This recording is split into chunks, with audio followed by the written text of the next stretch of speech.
Welcome back. This video we're going to talk about row transformations.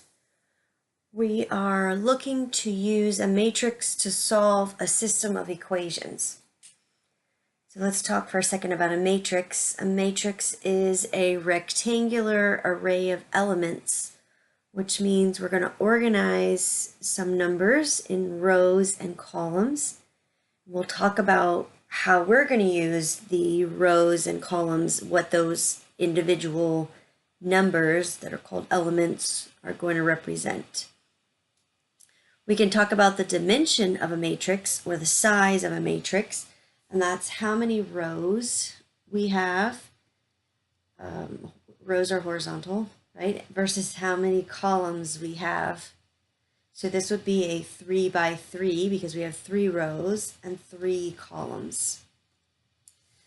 Okay, and so then we can talk about how we're going to use this to solve a system of equations. We are going to take a system of equations like we have here. We're talking in general right now, so we have all the coefficients for each of the variables and the constant on the right-hand side for each equation labeled, right, A1, B1, C1, D1. And same for equation number 2 and equation number 3. Of course, when we solve a problem, those are going to be filled in with numbers. There's two types of matrices that we can form from this. We can form the coefficient matrix, which takes just the coefficients of the variables on the left-hand side. I guess I probably should say I've drawn this out with 3 variables and 3 equations, but we really could do this same process with 2 variables and 2 equations, 4 variables and 4 equations, or really any number. Okay, so 3 by 3 is, the one that we'll maybe spend the most time on because it's not as easy as a 2 by 2, and it's not as hard as anything hard, with more variables. But we could definitely extend this to problems that seem unreasonable for us to solve.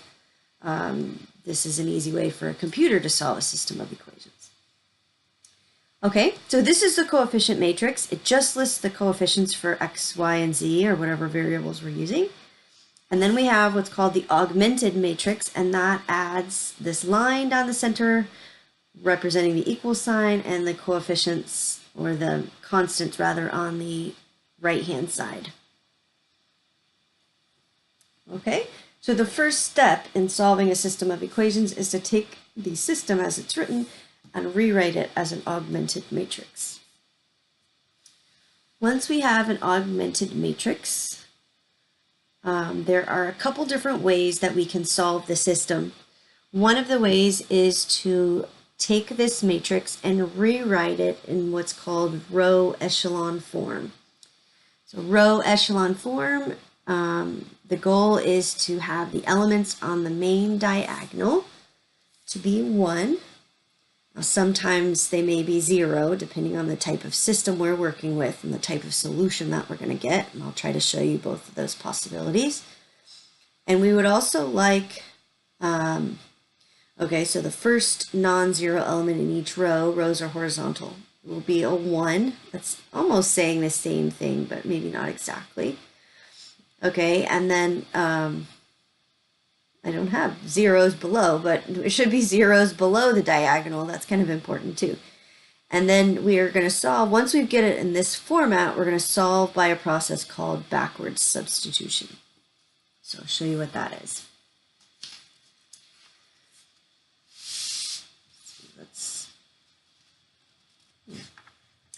Okay, so the process of getting the matrix into this row echelon form is also called Gaussian elimination.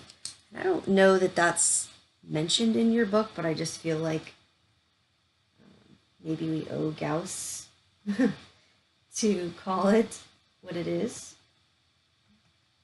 Gauss being a famous mathematician. Okay. So to start out, we're just going to do the last step just to get an idea of what that looks like so you can understand the goal and the process here. Why is it convenient to use row echelon form? Let's talk about how to solve this now from backwards substitution.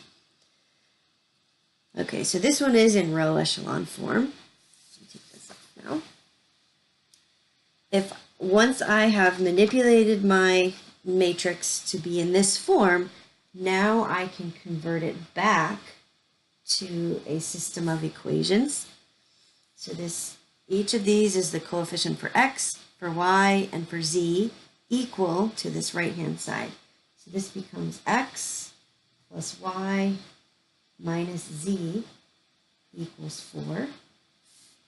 This would be 1x, right, plus 1y, negative 1z, all right? 0x means I don't have an x term. 1y minus z equals 2. I don't have an x for the last one. I don't have a y, and then I have z equals 1. So by putting it in this format, I automatically have solved for one of the variables. And that's wonderful because remember we've talked about when I solve a system, I can only solve for the variables one at a time. And the hardest part really is to get that first variable. So by putting it in this format, we will have done all the hard work. And when we get to this step where we are right now, where we're doing the back substitution, we have one variable. So I have part of my solution. Now I want to go back and solve for the other two variables. So I want to solve for y.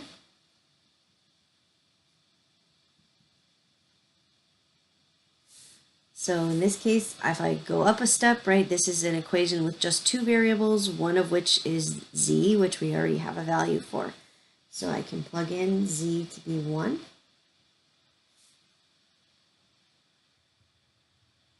Add my 1 to both sides. That's going to give me the value for y. And now that I have both y and z, I can go back one more time and solve for x. So I can go all the way to the first equation and plug in for both y and z.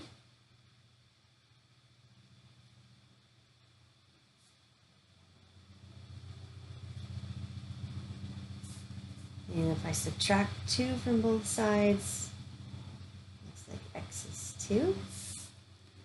And for these, if we get a value for all three, we're going to write our solution as a point. And in 3 dimensions, that looks like a triple. X, comma, y, comma, z. So just to tie back in what we've said in previous videos, right, each of the equations, when I'm working with 3 variables, represents a plane. So these 3 planes, think of like an infinitely stretched out flat piece of paper. All 3 planes intersect at a single point in 3-dimensional space, and this is the point that I've found. Okay, so this would be the last step of the process for Gaussian elimination. So now, oh, well, actually I've got one more. All right. Same kind. We've already put it into this row echelon form. This one's a little bit different because I noticed the last row is all zeros. So essentially, 2 of the equations overlapped when this happens. And so just like when I'm solving with lines, if the 2 equations overlap, I have infinitely many solutions. So I am not intersecting at a single point. I am intersecting at a line. Maybe we should make a note here about that. Okay, so if I get a row that's all zeros, then my solution, well, maybe we could say I have infinitely many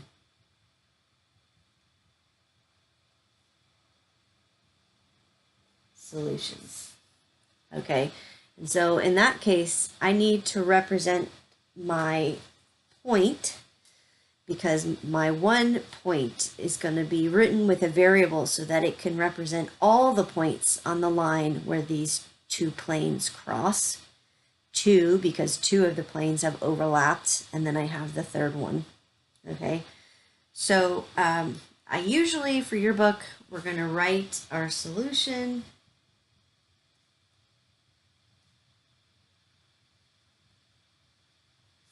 with z arbitrary variable.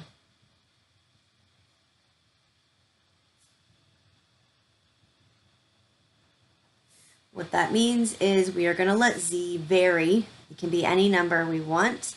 We're going to write x and y in terms of z. Maybe we should write that down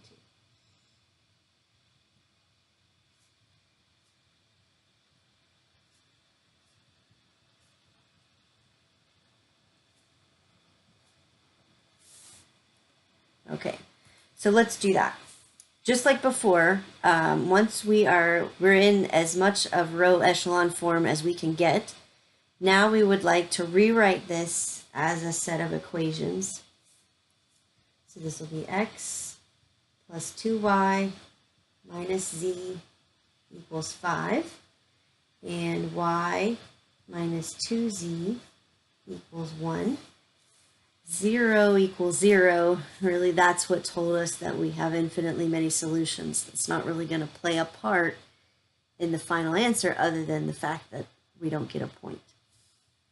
Okay, so probably I should work from the bottom up, is usually the case, just like back substitution.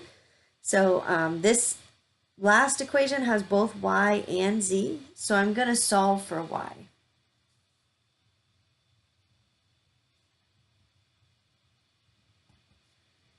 I won't get a number, I'll get an equation with z in it.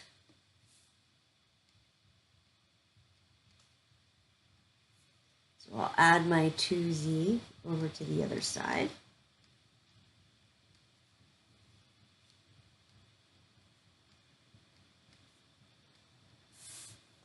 Okay, and this is part of my answer. Now I want to do the same thing for x. The equation that involves x has both y and z, so I'm going to substitute for y this 2z plus 1 so that I can have just x and z.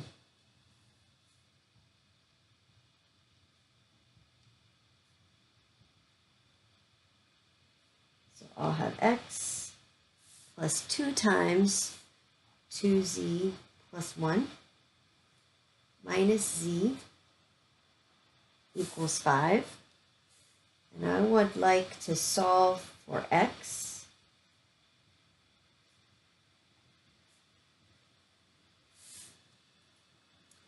So let's see, if I subtract my 2 over and combine my z's, can I do all that at one time?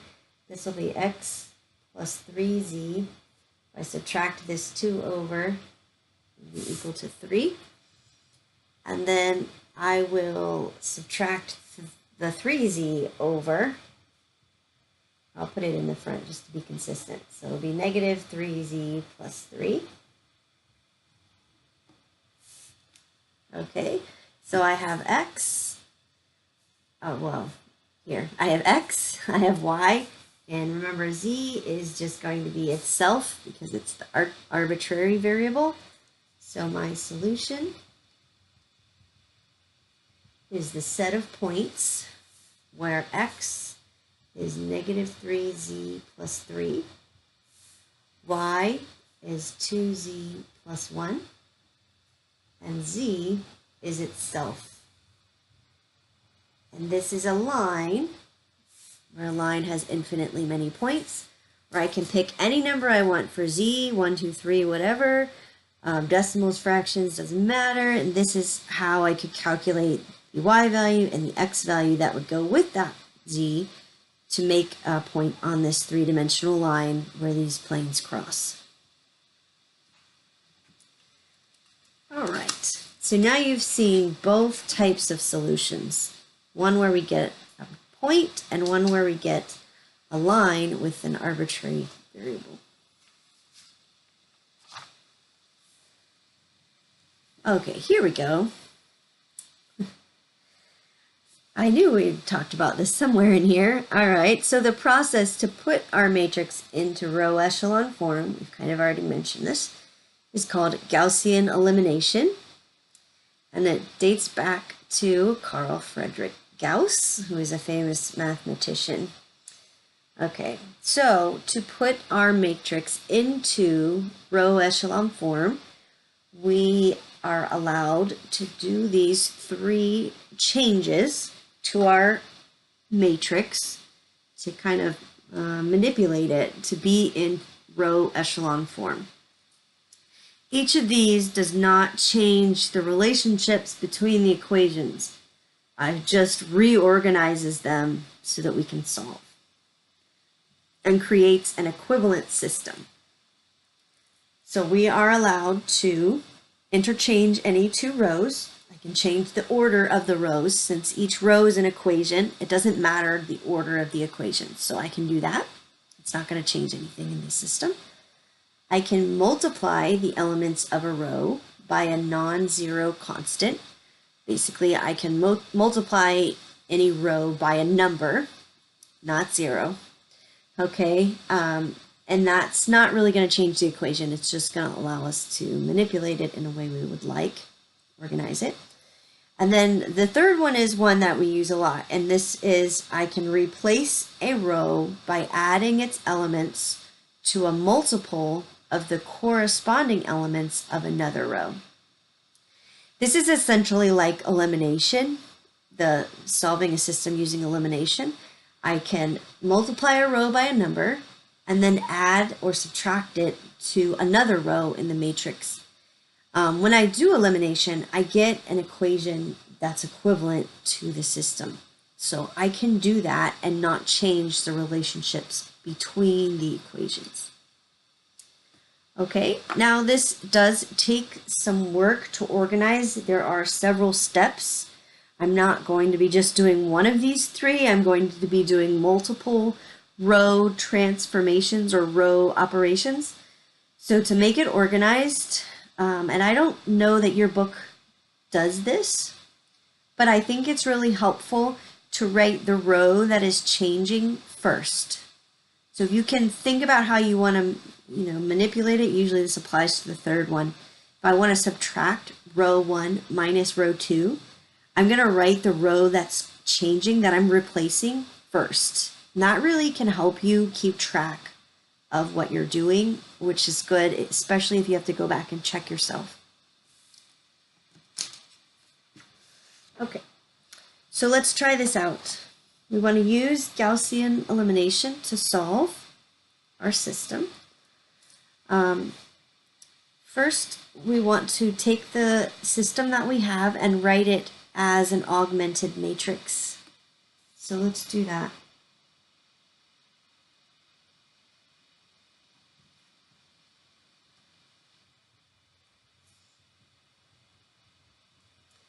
So we have the coefficients for x, for y, for z. Oops, we don't need an equal sign. We need this line here to divide the coefficients from the constants on the right-hand side. Second equation, same way. And the third.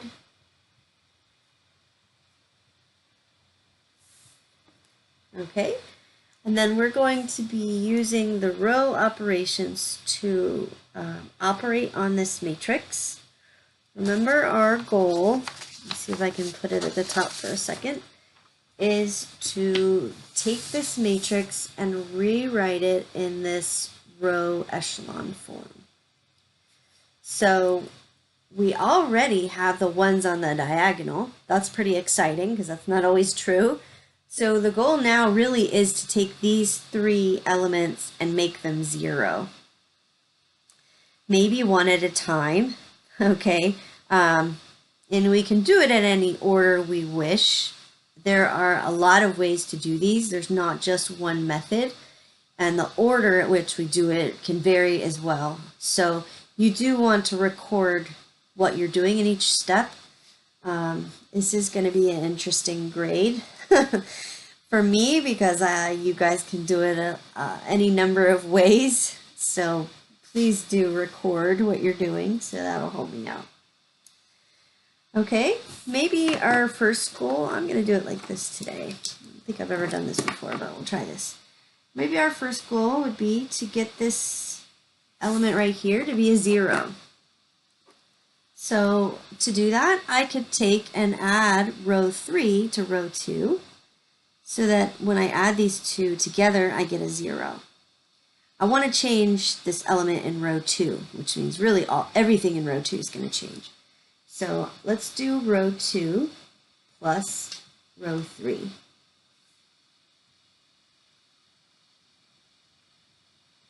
Which means row 2 is going to change, but row 1 is not. So I'm just going to copy that down. And then I'm going to take row 2 plus row 3, and I'm going to put that in row 2. So 1 plus negative 1 gives me the 0 I was hoping for. 1 plus negative 2 gives me negative 1.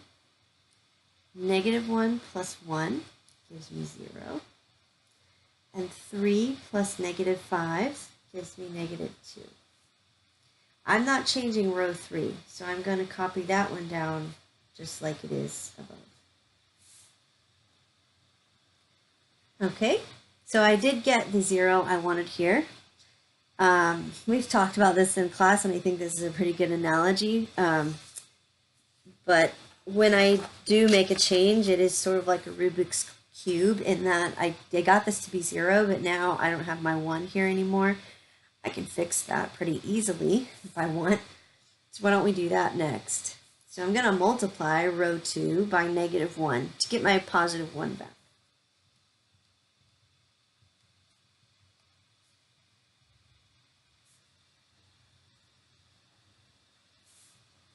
Okay, so I'm not going to change row 1, so I'm going to copy that down.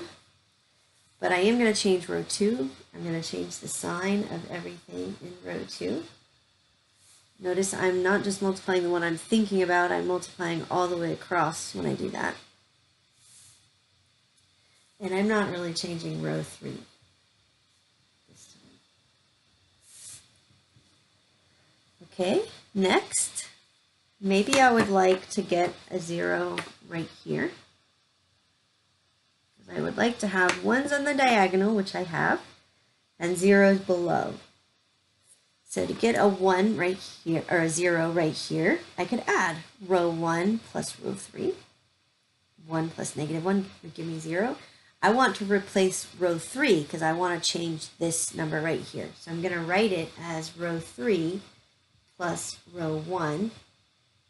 I'm always going to write the row that's changing first to help me keep track of what I'm doing.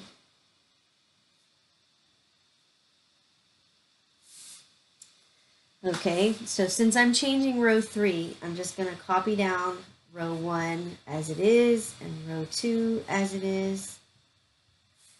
Okay, and then for row 3, I'm going to add negative 1 plus 1, 0.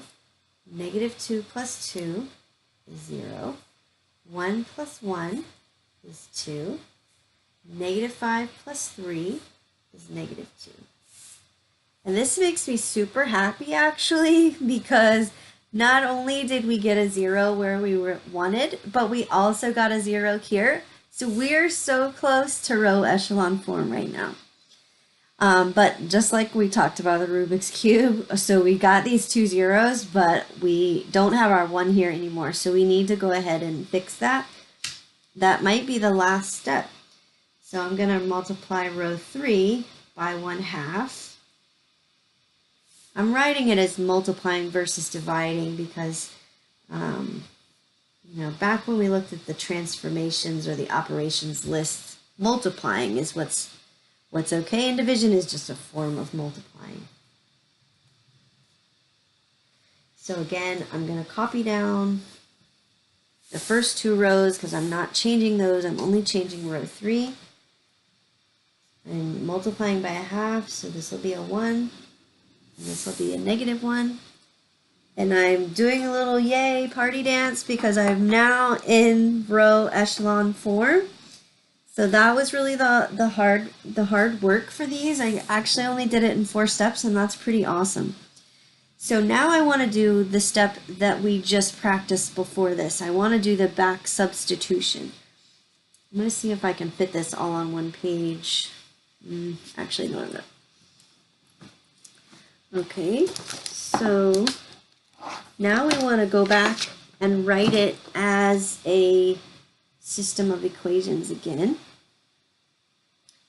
So if I translate this back into a set of equations, I have x plus 2y plus z equals 3. I have y equals 2, and I have z equals -1. I don't even have to do a lot of back substitution because not only do I have z, but I also have y. That doesn't always happen. Okay, so now I'm going to take both of these and put it into the first equation to find x.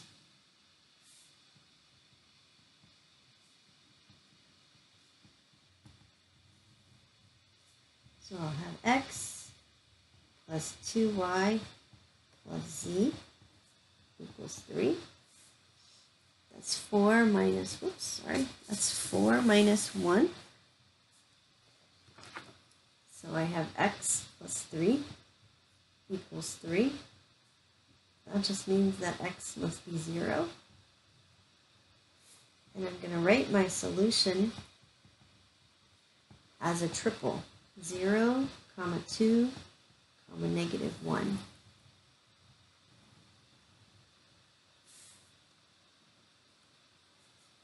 Okay, so this is Gaussian elimination. We have taken the system of equations and we have performed the row operations to put it into row echelon form, and then we have done the back substitution to solve for each of the variables. Now let's take a look at another method. It's very similar, and it's called reduced row echelon form. Let me write it down like we did the other one. It's very similar. The operations are the same.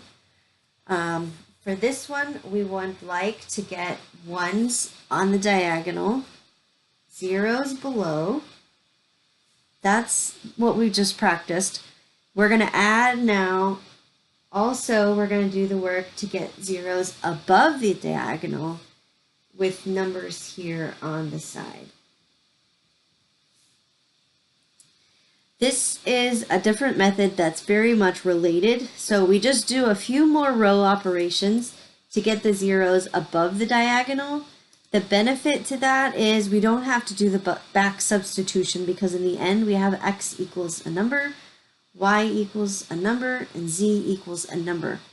So we will automatically have the solution at the end of this. So we kind of do more of the work, we do the back substitution work using the matrix instead of solving with the variables.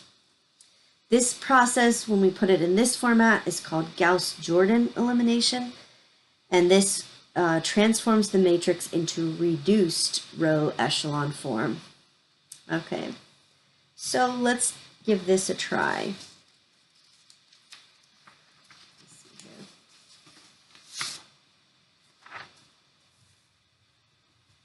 Sorry, let me try to get this organized. Here we go. All right. So here's an example, and we can try this one using the Gauss-Jordan elimination to solve. Okay, we're going to start in the same way with the augmented matrix.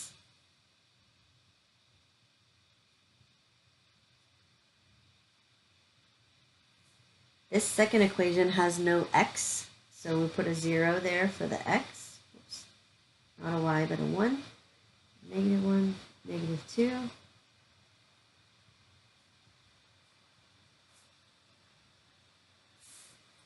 Okay, we would like to make this fit this reduced row echelon form.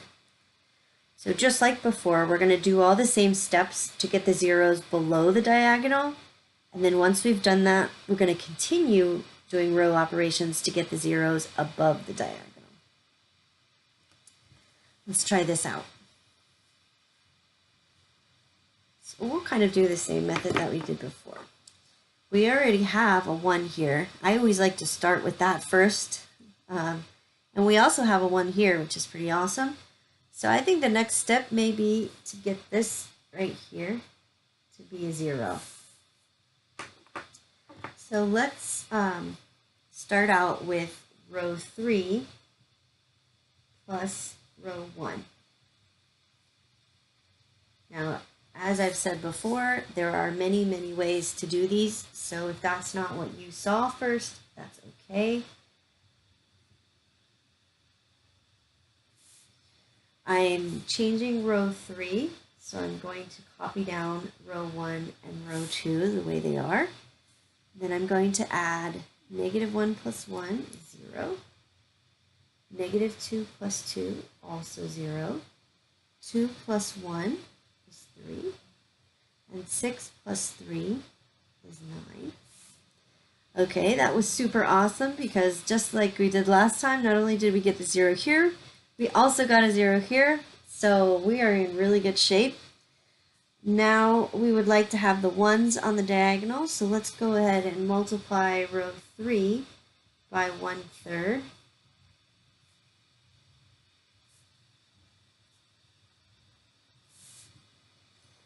So that's not going to change row 1 or row 2, but it is going to change row 3. Okay, so this is the row echelon form. If we were doing this problem like we did the last one, we would be done with the matrix operations. That was quick, right?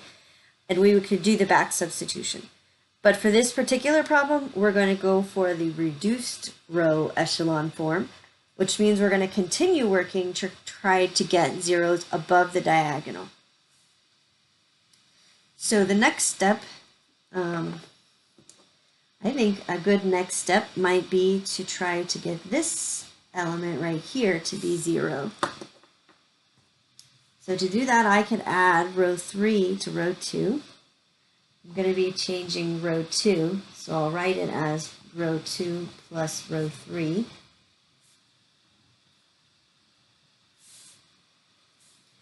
So right now, row 1 is not changing. Row 2 is changing, so I'm going to add row 2 plus row 3.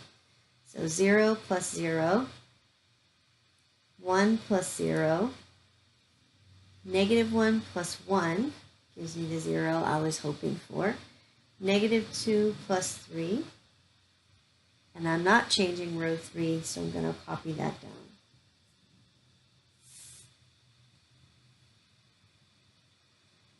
Okay. So I have this 0. Next, I need to make these two zeros. So let's start with this element right here next.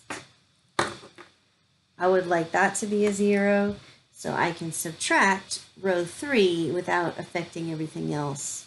So I'm going to do row 1 minus row 3. Again, I'm putting row 1 first because that's the row that I would like to change. So row 1 minus row 3. So 1 minus 0 gives me 1. 2 minus 0 gives me 2. 1 minus 1 gives me the 0 I was hoping for. 3 minus 3 gives me 0. I'm going to copy down the other elements. I'm very close. All right, I think one more step. Next, I would really like to make this element a 0. That's my last one. So I think it would be best if I used row 2 to help me do that. So now I'm going to take row 1 and subtract 2 times row 2.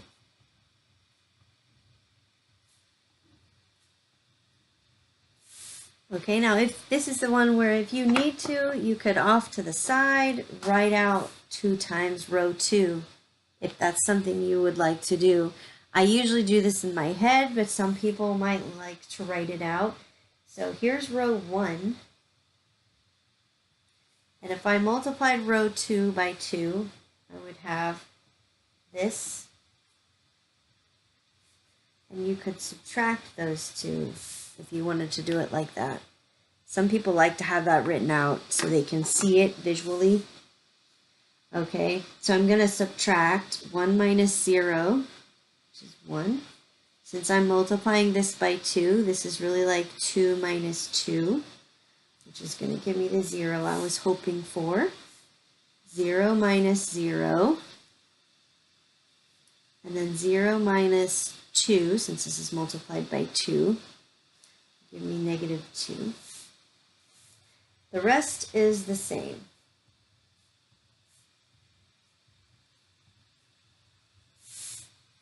Okay, and the benefit to doing the reduced row echelon form is that I don't have to do the backward substitution. I already have my answer right away.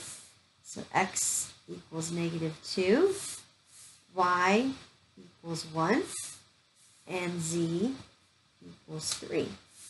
And if I write that as a triple,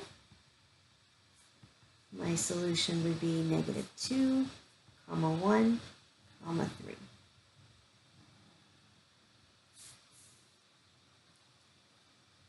Awesome. Okay, so these last two examples have been triples. I thought maybe we could just do one more.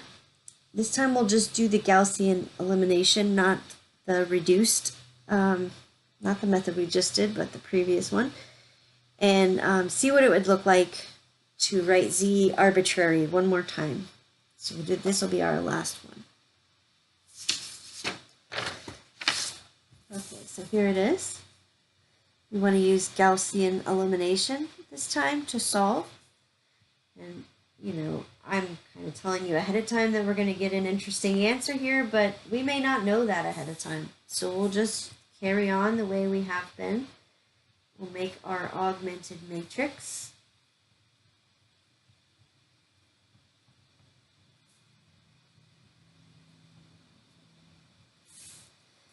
And we'll try to get this. We're going to use Gaussian elimination, which means our goal here, we're not doing the reduce, we're just doing the row echelon form.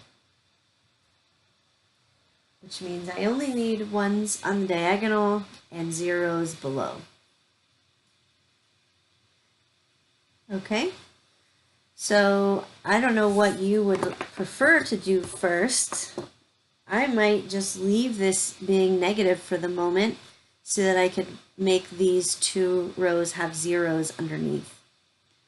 Now, I am a one row at a time kind of person for lots of reasons.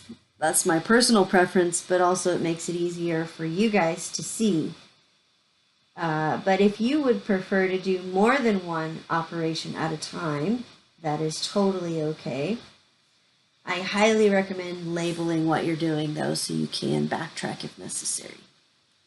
So I'm going to continue doing one operation at a time, but if you wanted to do two operations and knock these both down to 0 and one shot, that would not be unreasonable, right? Okay. So I am only going to be changing row 3 this time. I'm going to add row 3 plus row 1. That's going to give me 0, 4, 10, and 18. And then I'm going to try and make this a 0. So I'm going to do row 2 plus 3 times row 1.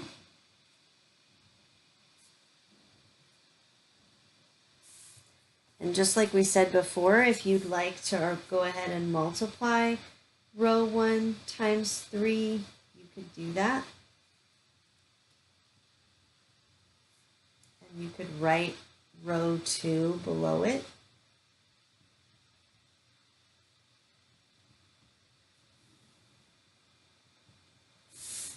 Okay, if that's helpful for you. Let's see, I'm not changing row 1, so I'm going to leave that. But I am changing row 2. I'm going to add these, right? 3 times negative 1 plus 3 would be 0. 6 plus negative 2 would be 4. 12 plus negative 2 would be 10. 30 plus negative 12 would be 18.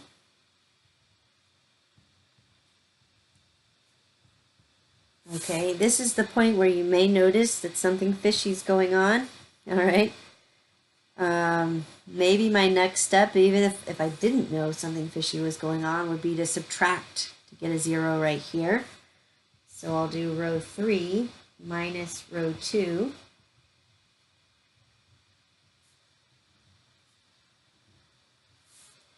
When I do that,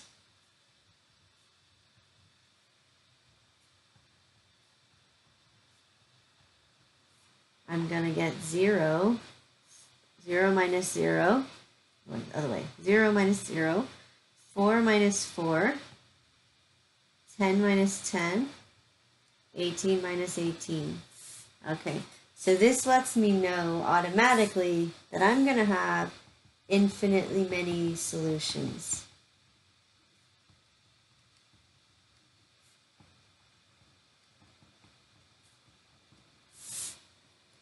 And that tells me that, hey, I'm going to need to use an arbitrary variable. I think we mentioned in class, I'm pretty sure your book uses z as the arbitrary variable most of the time. So we're going to keep with that. So now I want to write x and y in terms of z. So even though I could keep going here, I don't have my ones. I'm going to go ahead and stop and just work with the equations the way they are.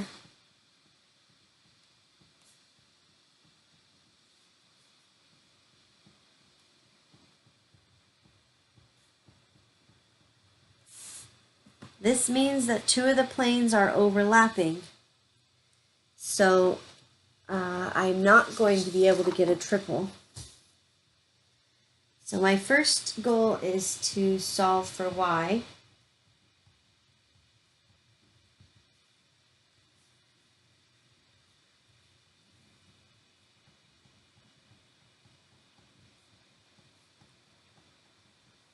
So I'm going to subtract the 10z over.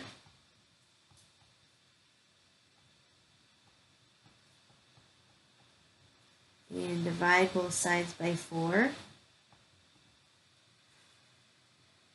about out of paper, so let me go over here. That's going to give me y equals 10 divided by 4. That's like 5 divided by 2. So that's, let's make it 2.5. Z.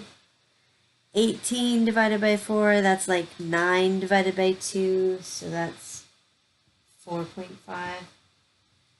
You could definitely leave it as a fraction or a decimal. Whatever you prefer is fine with me. Okay, now let's do the same thing for x. So we're going to go back to that first equation.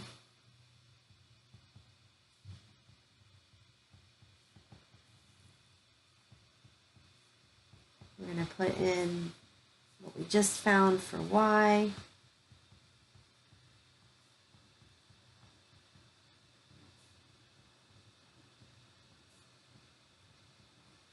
And we're going to try and solve that for x now. That'll be minus 5z plus 9 plus 4z equals 10. So if I subtract the 9 over and I combine these z's together, that'll be negative x minus z equals 1. I'm going to add the z over, so that'll be negative x equals z plus 1. And this is like a negative 1, so I'm going to divide by negative 1. Oops, sorry. So that's going to give me negative z minus 1. So if I put everything together, my solution is a line with infinitely many points that can be described as negative z minus 1, comma, negative 2.5z plus 4.5, and z is itself, because it is the arbitrary variable that can vary to be any number, so that this is a point on the line where these two planes cross. All right, that one went a little bit long. I hope you stuck with me there and followed along. I hope you'll take some time to practice this.